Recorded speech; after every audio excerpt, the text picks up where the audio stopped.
Story के starting में हम देखते हैं कि माया अपनी मिलिट्री एयरबेस में जब ट्रेनिंग देती है तभी उसके हस्बैंड जो का कॉल आता है और माया को क्लेयर के मर्डर के बारे में जो बताता है।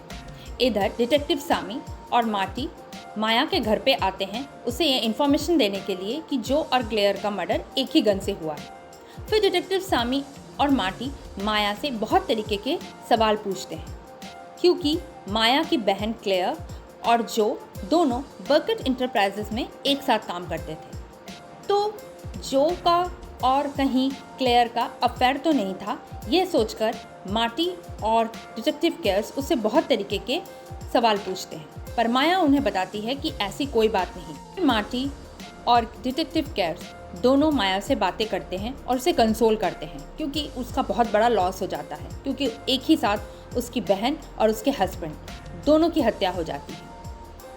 उनके जाने के बाद माया ईवा से मिलती है और अपनी बहन क्लेयर के बारे में पूछती है कि क्या उसे कभी क्लेयर पर कोई शक था या नहीं। तभी ईवा बोलती है कि क्लेयर के पास 2 फ़ोन था। यह सुनकर माया ईवा को बोलती है कि ये बात उसने पहले क्यों नहीं बताया। ये सुनकर माया को टेंशन होने लगता है क्योंकि एक बहुत बड़ा रहस्य रहता है उसके मर्डर मिस्ट्री के लिए। डिटेक्टिव केयर्स रेस्टोरेंट में अपने एक फ्रेंड के साथ लंच करता है और अपने बेहोश होने के बारे में डिस्कस करता है। तब उसकी वो फ्रेंड उसे टेस्ट करवाने को सजेस्ट करती है क्योंकि उसकी फ्रेंड को ये लगता है कि उसकी हेल्थ ठीक नहीं है। उसके बाद केयर्स उसे बोलता है कि वो टेस्ट करवा क्लेयर के घर जाती है और वेट करती है एडी का घर से जाने का, क्योंकि एडी के संबंध माया से थोड़े खराब चल रहे थे। इसलिए एडी नहीं चाहता था कि माया उसके घर पे आए। जैसे एडी गाड़ी लेकर निकलता है वैसे माया क्लेयर और एडी के घर पर जाकर सारा सामान सर्च करती है और उस फ़ोन का पता लगाने की कोशिश करती है। एक पुराने बॉक्स में लास्टली माया को वो फ़ोन मिल जाता है। उतने में एडी वापस आ जाता है और माया से फ़ोन मांगता है, पर वो नहीं देती है। माया फ़ोन लेकर चली जाती है। फिर मार्टी और डिटेक्टिव केयर्स इज़ाबेला से मिलते हैं और माया के पेपर स्प्रे वाले इंसिडेंट के बारे में पूछते हैं कि उसने आखिर ऐसा क्यों किया। इज़ाबेला माया को झूठा साबित कर देती है और कहती है कि स्क्रीन में कुछ नहीं था और वो ऐसे ही बोल रही है, और माया सदमे में है। मार्टी उससे एसडी कार्ड चुराने का कारण पूछता है। तब इज़ाबेला साफ इनकार कर देती है और कहती है कि ऐसी कोई बात थी ही नहीं क्योंकि एसडी कार्ड पूरा एम्प्टी था। तभी डिटेक्टिव केयर्स इज़ाबेला से जो और क्लेयर के रिलेशन के बारे में पूछता है। तब इज़ाबेला बताती है कि जो एक बहुत अच्छा इंसान था और वो सिर्फ माया से प्यार करता था।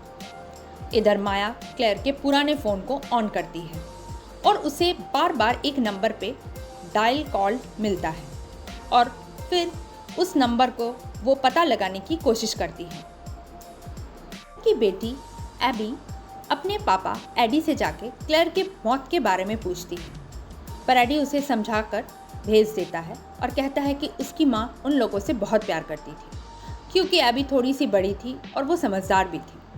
फिर एबी अपने रूम में जाती है और उसे थोड़ा शक होता है और फिर वो क्लेयर के रूम में सारा बॉक्सेस खोलती है और लास्ट में उसे एक कैमरा मिलता है और उसके अंदर एक पिक्चर की रील मिलती है। वो उस रील को निकाल लेती है। तब तक डैन भी आ जाता है, उसका भाई, और दोनों मिलकर उस कैमरा के रील को रख लेते हैं। इधर माया उस एड्रेस में पहुंचती है जहां क्लेयर हमेशा फ़ोन करती थी। वो एक गेम पार्लर रहता है। वहां का जो ओनर रहता है वो माया को कुछ भी इंफॉर्मेशन नहीं दे पाता है और उसे अच्छी तरीके से बात नहीं करता है। इधर माया अपनी बेटी लिली को स्कूल से लेने जाती है।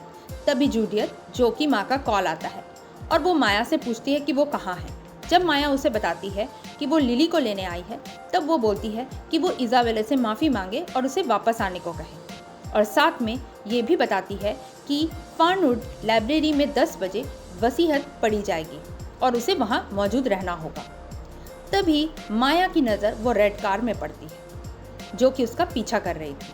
केयर्स फिर से अपने घर में बेहोश हो जाता है और उसे होश नहीं आता है। फिर उसके होने वाली वाइफ दोनों स्कैन करवाने के लिए हॉस्पिटल जाने वाले रहते हैं।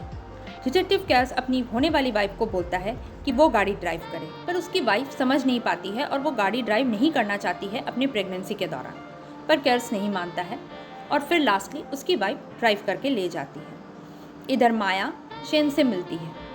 शेन माया को रेड कार के डिटेल्स देता है जो कि एक वॉल्क्सवैगन कंपनी की होती है। फिर माया उसे बताती है कि उसे जाना है वसीयत के लिए।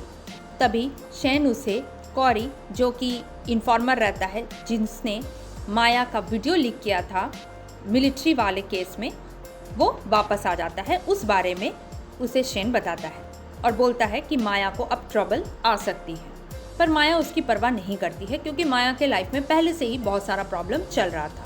माया उसे बोलती है कि अब वो उसका कुछ बिगाड़ नहीं सकता है क्योंकि उसने ऑडियो रिलीज़ कर दी थी। उसके बाद शैन से मिलकर माया चली जाती है जो के घर पे, यानी जूडियत के घर पे।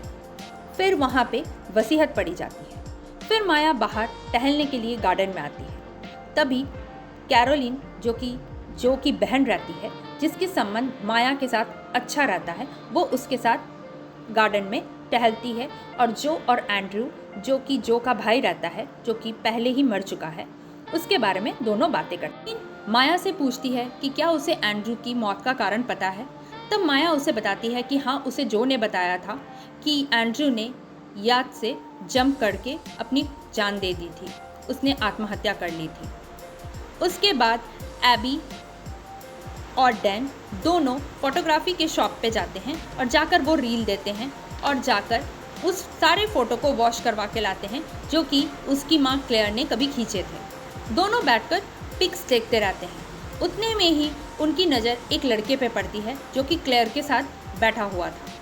उन्हें लगता है कि ये क्लेयर का बॉयफ्रेंड है। और उसके बाद एक अजीब सी फ़ोटो एबी की नज़र पे पड़ती है जिसमें क्लेयर प्रेग्नेंट होती है और जो कि 2003 की बात है, जब एबी का जन्म भी नहीं हुआ था। एबी को थोड़ा सा वियर्ड लगता है क्योंकि ये उसके जन्म के पहले का पिक था जब क्लेयर प्रेग्नेंट थी। इधर कैरोलिन माया को बैंक अकाउंट डिटेल्स दिखाती है बकेट इंटरप्राइजेस का, जिसमें साफ देखा जाता है कि बकेट इंटरप्राइजेस से पैसे ट्रांसफ़र होते हैं डिटेक्टिव केयर्स के अकाउंट में, जो कि एक बहुत ही रहस्यमयी बात है। इधर डिटेक्टिव केयर्स का टेस्ट चलता है, मेडिकल टेस्ट के लिए वो हॉस्पिटल जाता है। अब हम आगे के एपिसोड में देखेंगे कि डिटेक्टिव केयर्स को आखिर बकेट इंटरप्राइजेस से पैसे क्यों भेजे जाते थे।